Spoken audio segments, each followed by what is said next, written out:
नमस्कार, आपका स्वागत है। कलयुग के अंत के विषय में हमारे प्राचीन पुराणों में पहले ही भविष्यवाणी की हुई है।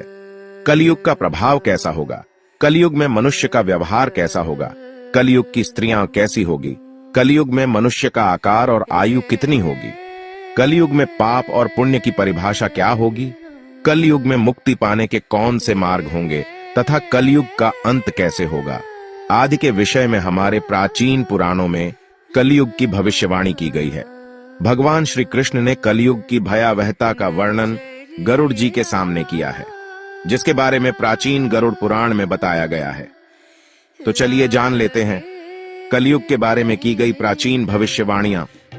कलयुग का अंत धर्म की विफलता, अनुशासन की कमी, मनुष्यों में बढ़ती दुर्भावना, धन की लालसा, अत्यधिक काम का प्रभाव, भ्रष्टाचार से बढ़ता व्यापार, गुरुजनों तथा पूज्य लोगों की नींद, स्त्रियों में व्यभिचार और अनाचार आदि गुणों की वृद्धि, लोगों में आध्यात्मिकता की कमी आदि प्रकार के लक्षणों से कलयुग की पहचान होती है। भगवान श्री कृष्ण ने कहा था कि कलयुग में मनुष्य का मन अत्यधिक कठोर हो जाएगा। मनुष्य अशांत, चंचल, धर्म से विमुख होकर अधर्म के पथ पर चलने वाले होंगे। उन्हें शास्त्रों का ज्ञान नहीं होगा, जिसके मुख से जो भी निकलेगा उसे ही शास्त्र समझा जाएगा। कलयुग के अंत में अधर्म और आसुरी शक्तियों का विनाश होगा और पुनः नए युग का आरंभ होगा, अर्थात फिर से सत्य युग का आरंभ होगा और सृष्टि का यह चक्र चलता रहेगा। चारों युगों में कलयुग अंतिम युग होता है। सबसे पहले सत्ययुग, उसके बाद त्रेता युग, फिर द्वापर युग और अंत में कलयुग। महाभारत के युद्ध के पश्चात कलयुग का आगमन पृथ्वी पर हुआ था। यह युग धार्मिक और आध्यात्मिक स्थिति में सबसे कम प्रगति करने वाला माना जाता है। मान्यता के अनुसार आज से 3137 साल पहले महाभारत का युद्ध हुआ और कलयुग का आरंभ इस युद्ध के 35 वर्ष के पश्चात हुआ, अर्थात भगवान श्री कृष्ण के अपने धाम जाने के बाद हुआ। श्री कृष्ण कहते हैं, कलयुग में लोग अपने स्वार्थ को ही सर्वोपरि मानेंगे। धर्म का त्याग करके मटीरियलिस्टिक उद्देश्य को पाने के लिए जी जान से कोशिश करेंगे। धर्म में विश्वास न होने के कारण लोग अन्यायपूर्वक आचरण करेंगे। यदि हम आज के समय में देखें तो पाप इतना बढ़ चुका है, मानो ऐसा लगता है कलयुग का अंत अब निकट आ चुका है। लेकिन कुछ विद्वानों के अनुसार यह तो बस शुरुआत है। आगे कलयुग और भी भयानक रूप लेने वाला है। कलयुग के उस भयानक रूप को देखने की क्षमता आज के मनुष्यों के अंदर नहीं है। जब कलयुग का अंत समय निकट आएगा तो ऐसी ऐसी भयानक चीजें दिखाई पड़ेगी। मनुष्य का रूप इतना विकृत और भयानक हो जाएगा कि वह मनुष्य कम पिशाच ज्यादा दिखाई देंगे। तो आइए जान लेते हैं गरुड़ पुराण में कलयुग के अंत के विषय में क्या कहा गया है।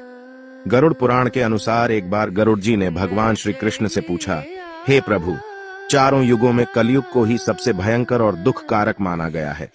इस कलयुग का अंत कैसे होगा और कलयुग का अंत समय निकट आने पर कौन से संकेत दिखाई देंगे? तब भगवान श्री कृष्ण ने गरुड़ जी को कलयुग के अंत के समय मिलने वाले भयानक संकेतों के बारे में बताया है। जब पृथ्वी पर चारों तरफ ऐसे संकेत दिखाई दे तो मनुष्य को समझ जाना चाहिए कि कलयुग का अंत निकट आ चुका है और अब सृष्टि का अंत प्रलय से होगा।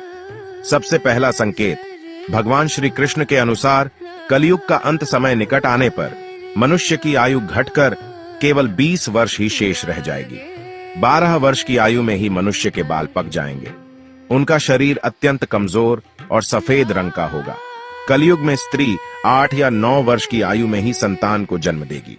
कलयुग की औरतें बहुत ही क्षीण और छोटे शरीर वाली, लेकिन अधिक भोजन करने वाली मंदभाग्या होगी। कलयुगी स्त्री कम संतान को उत्पन्न करने वाली और अत्यंत क्रोधी स्वभाव की होगी। वह अपनी संतान को दूध भी नहीं पिलाएगी और ना ही उसका पालन पोषण करेगी। दूसरा संकेत, भगवान श्री कृष्ण कहते हैं, कलयुग का अंत समय निकट आने पर संसार में पतिव्रता स्त्रियां दिखाई नहीं पड़ेगी।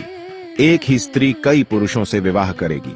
लोग पूजा पाठ, श्राद्ध, अंतिम संस्कार, मुंडन और विवाह आदि प्रकार के कार्य नहीं करेंगे। जल के अभाव के कारण लोग स्नान नहीं करेंगे और अशुद्ध ही रहेंगे। कलयुग के अंत में लोग केवल मांसाहार ही करेंगे और कोई भी सात्विक आहार नहीं करेगा। कलयुग में लोगों के वस्त्र तने हुए और चमकीले होंगे। तीसरी बात, श्री कृष्ण के अनुसार जब कलयुग का अंत समय निकट आएगा तो वृक्षों में फल आना बंद हो जाएंगे। सभी वृक्ष फल रहित हो जाएंगे। सृष्टि में हर तरफ केवल शमी के वृक्ष ही दिखाई देंगे।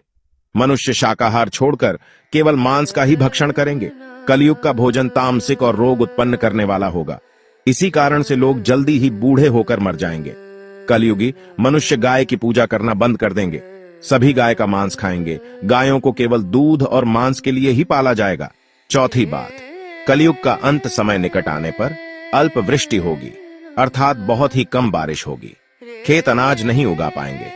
धान्य का आकार बहुत ही छोटा होगा और फलों में रस भी उत्पन्न नहीं होगा। मनुष्य भूख और प्यास के कारण ही मरने लगेंगे। मनुष्य को केवल बकरियों का दूध ही प्राप्त होगा। पांचवी बात, जब कलयुग का अंत होने वाला होगा तब भगवान विष्णु सूर्य के किरणों में विराजमान होकर पृथ्वी का संपूर्ण जल सोख लेते हैं। आकाश में चारों तरफ 7 सूर्य दिखाई देंगे। इन सभी सूर्यों के प्रभाव से संपूर्ण सृष्टि जलकर खाक हो जाएगी। तत्पश्चात रुद्र रूपी भगवान विष्णु संपूर्ण संसार को दग्ध करके अपने श्वास से मेघों को उत्पन्न करेंगे और ये मेघ भयंकर गर्जना करते हुए अगले 100 वर्षों तक आकाश से जल की वर्षा करेंगे और सृष्टि की उस भयंकर अग्नि को शांत कर देंगे। अग्नि शांत होने पर वे मेघ संपूर्ण जगत को जल में डुबो देते हैं और इस प्रकार से कलयुग का अंत हो जाता है और फिर परमात्मा अपनी इच्छा मात्र से पुनः सृष्टि में जीव की उत्पत्ति करते हैं। तो दोस्तों, इस प्रकार से गरुड़ पुराण में कलयुग के अंत का वर्णन किया गया है। उम्मीद है आपको यह जानकारी अच्छी लगी होगी। वीडियो को लाइक जरूर करें, साथ ही चैनल को सब्सक्राइब करना ना भूलें। आप सभी का धन्यवाद।